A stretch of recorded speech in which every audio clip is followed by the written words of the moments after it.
My name is Corey, and 6 months ago, I thought I understood exactly what my friendship with Hayden Chen meant to me.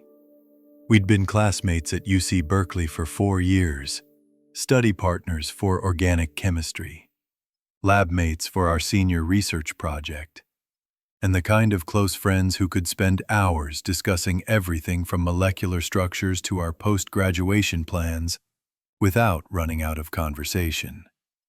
As we approached our final semester, Hayden suggested something that would change everything between us. A graduation trip to Europe, just the two of us, to celebrate finishing our chemistry degrees and to figure out what came next in our respective lives.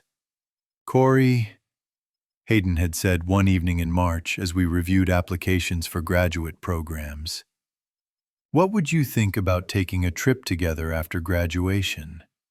Like a real trip, not just a weekend camping adventure. What kind of trip? Europe. Maybe 3 weeks, hit some major cities, see some chemistry history sites, eat good food, drink good wine, and decompress before we start the next phase of our lives. The idea was appealing for multiple reasons. Hayden and I had always traveled well together on shorter trips. We had similar interests in history and culture, and the prospect of exploring Europe with someone I enjoyed spending time with seemed like the perfect way to mark the transition from student life to whatever came next.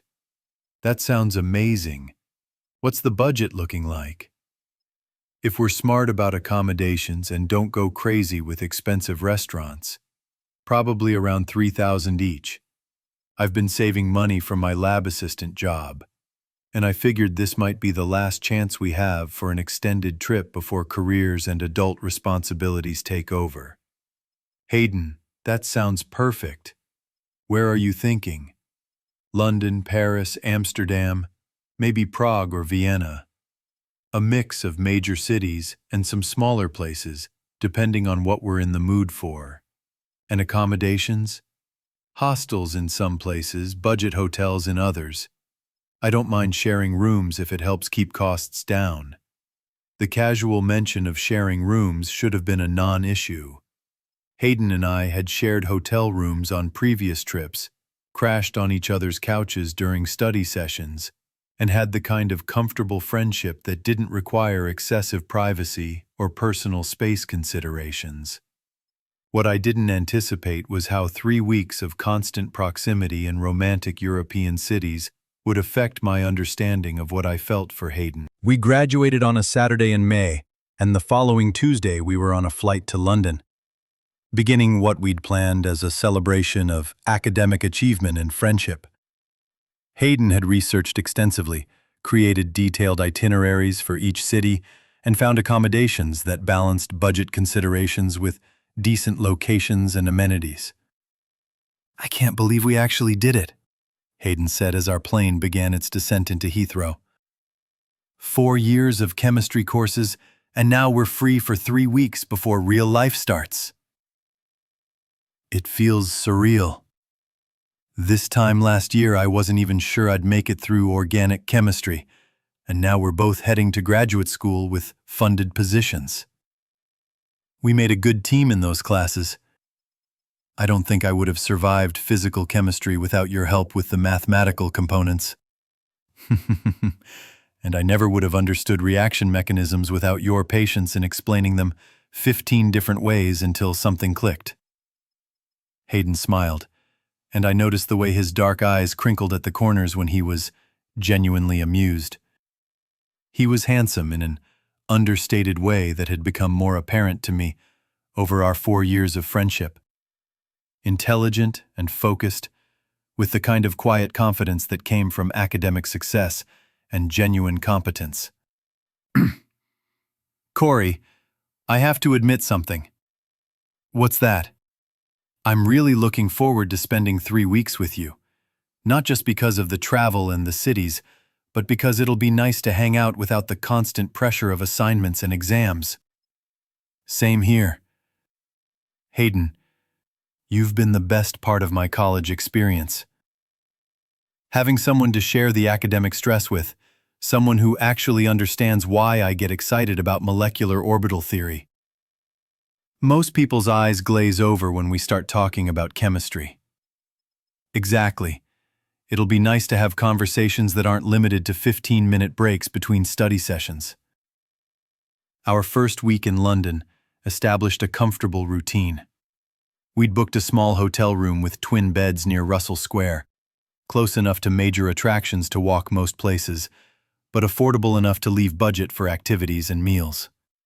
The room was compact but functional, and sharing the space felt natural and unforced. "What's the plan for today?" I asked one morning as we got ready for another day of sightseeing. I thought we could visit the Royal Institution, see some chemistry history, then walk through Camden Market for lunch. Sounds perfect.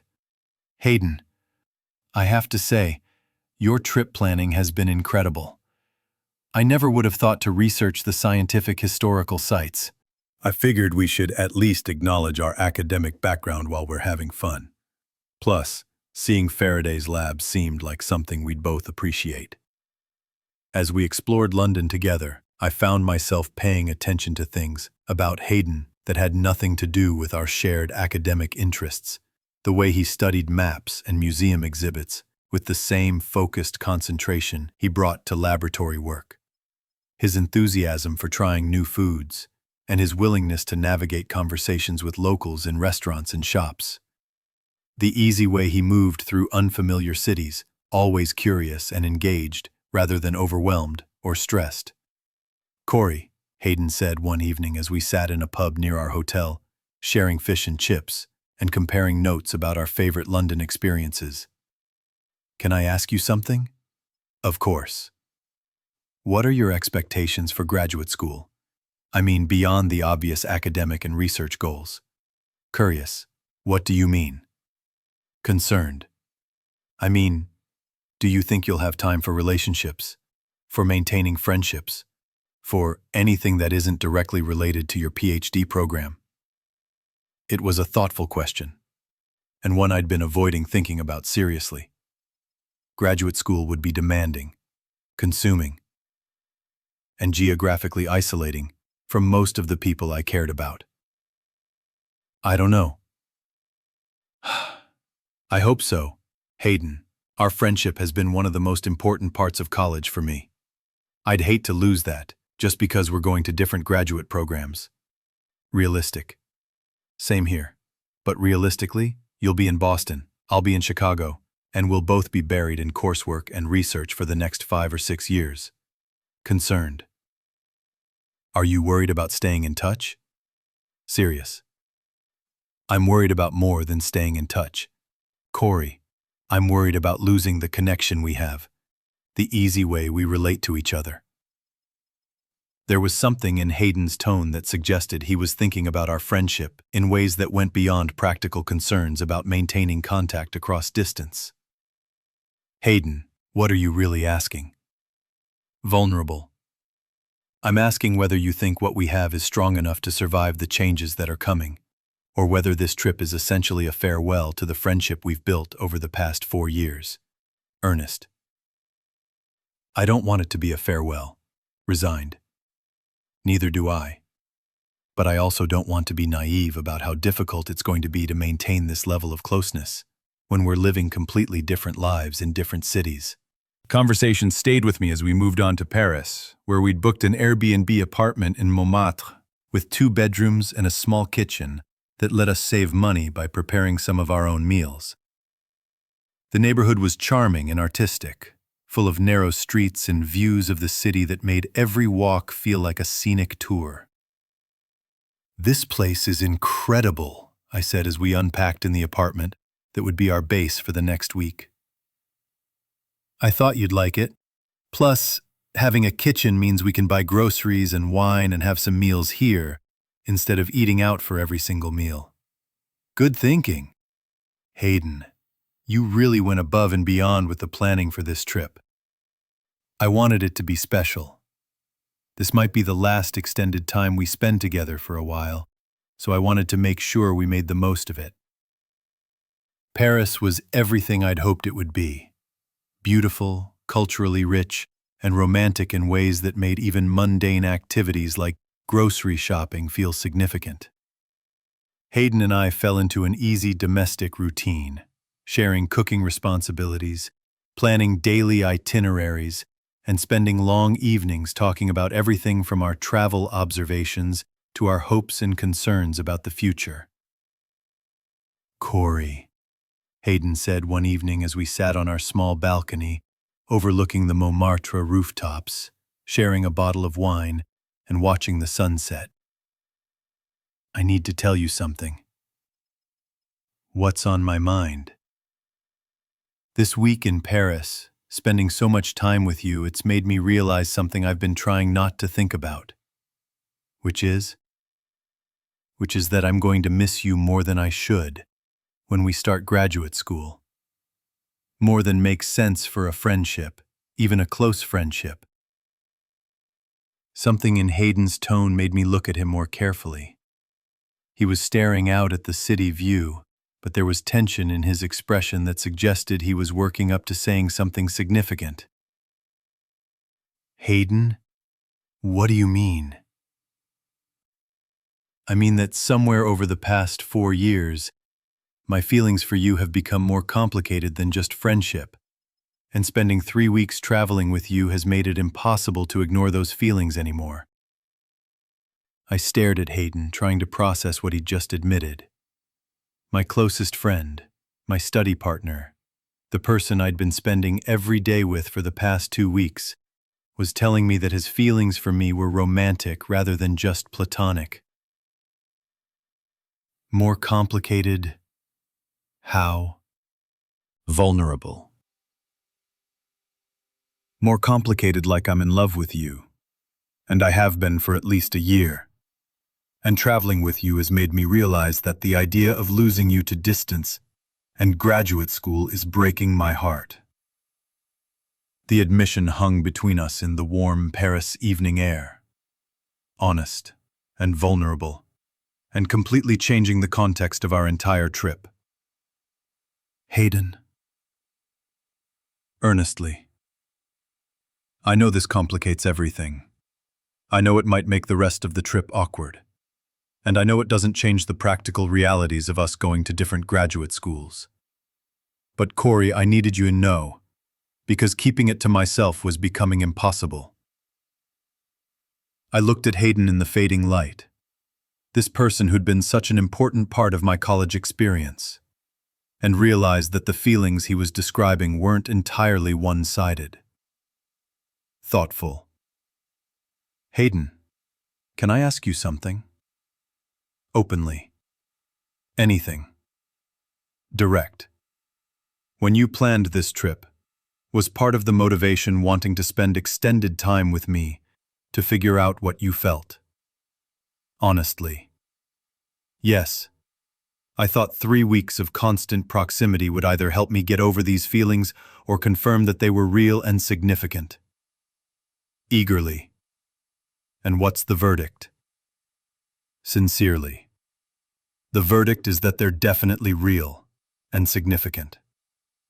Corey, spending every day with you, sharing meals and conversations and experiences. It's made me realize that what I feel for you goes way beyond friendship. Curious. What kind of experiences? Warmly. All of them. Navigating the London tube system together. Cooking dinner in this apartment. Sharing hotel rooms. Having conversations that go on for hours. It all feels natural and right, in ways that make me want more. I was quiet for a moment, trying to understand my own feelings about what Hayden was telling me. The truth was that I'd been having similar realizations during our trip, noticing things about Hayden and our dynamic that suggested my own feelings might be more complex than simple friendship. Resolved. "Hayden, I need to tell you something too." Eager. "What?" Hesitantly. "I've been having similar thoughts. About you, about us, about what this trip has meant beyond just travel and sightseeing." Disbelief. Really? Emphatically. Really. The way we've been living together in these hotels and apartments. The easy way we've fallen into domestic routines. The comfort I feel spending every day with you. It's made me question whether what I feel for you is just friendship. Nervous anticipation. And what conclusion have you reached? Clear. That it's definitely not just friendship. Hayden. Really? And like you, I've been trying not to think about it because of the practical complications. But it's becoming impossible to ignore.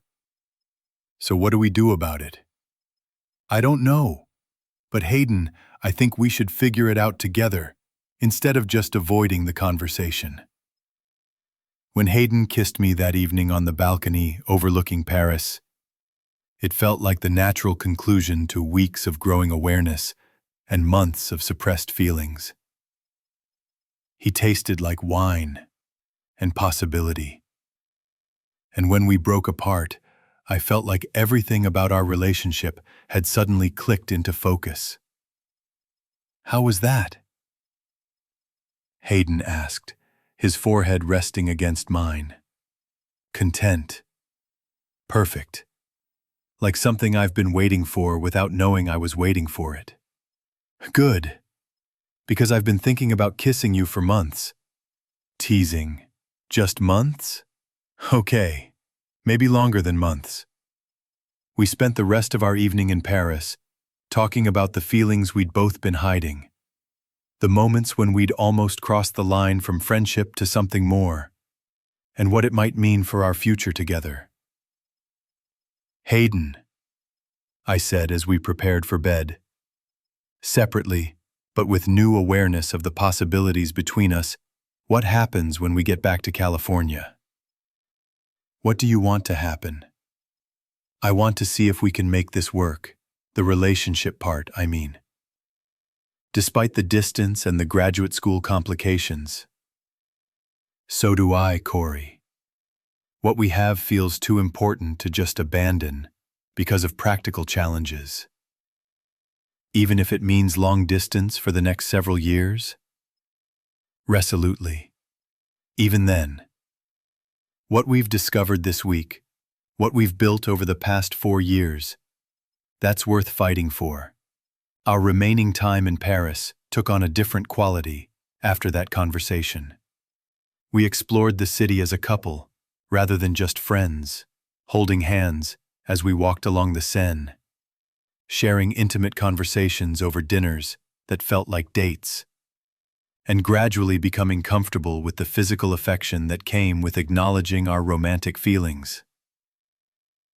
I can't believe we waited so long to figure this out, I said one afternoon as we visited the Musée d'Orsay, standing close together as we examined Impressionist paintings.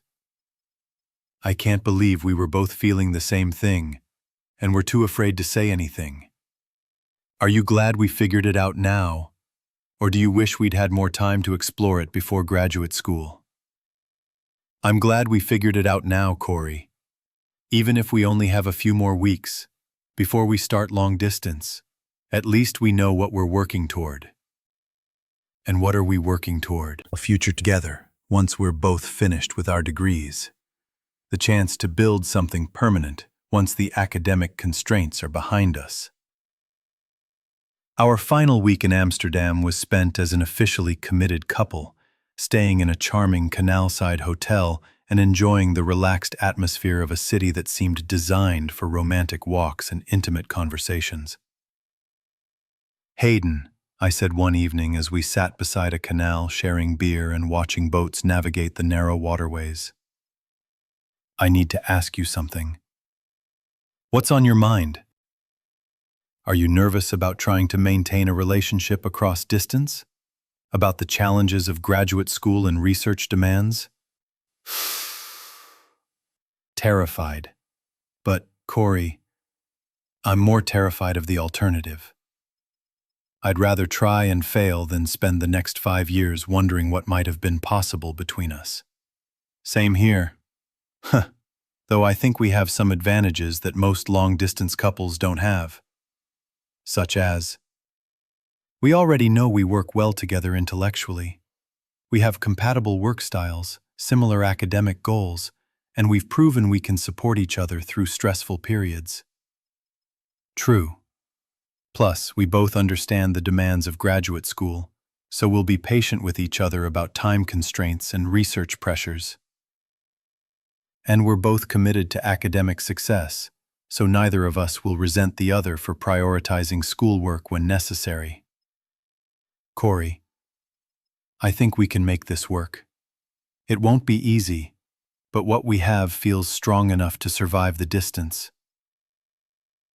Our last night in Amsterdam, we made love for the first time, and it felt like the natural culmination of weeks of growing intimacy and years of emotional connection. Hayden was tender and attentive, and being with him physically felt as natural and right as everything else about our relationship. Any regrets? Hayden asked afterward as we lay together in our hotel room, listening to the sounds of the canal outside our window. About falling in love with my study partner. About completely changing the nature of our friendship during a graduation trip. About starting a serious relationship just weeks before we moved to different time zones. Any of it. All of it. I looked at Hayden in the dim light from the street outside, this person who'd been my closest friend and was now my partner, and realized that despite all the practical complications, I'd never been more certain about anything. None, I said honestly, though I never expected that a celebration trip would turn into the beginning of the most important relationship of my life. Sometimes the best things happen when you're not planning them. And sometimes the most meaningful connections are the ones that grow out of friendship and shared experiences. 6 months later, Hayden and I were managing a long-distance relationship between Boston and Chicago that was challenging but surprisingly sustainable.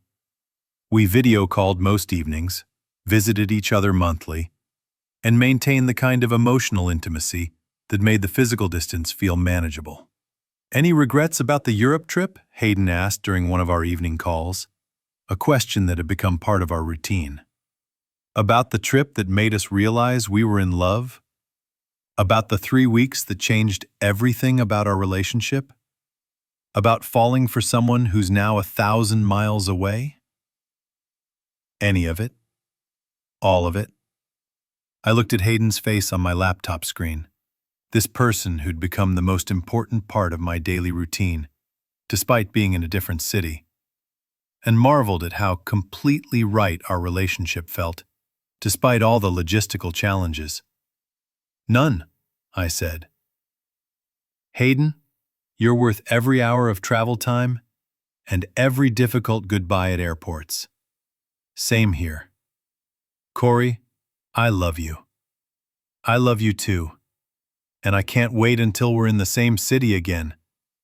3 more years, and then we can start planning our next adventure together. I'm looking forward to it. As we ended our call and I returned to studying for my graduate coursework, I reflected on how dramatically my life had changed since that graduation trip to Europe. What had started as a celebration of academic achievement had become the foundation for the most meaningful relationship of my adult life. Sometimes the most important journeys are the ones that help you discover what was already right in front of you.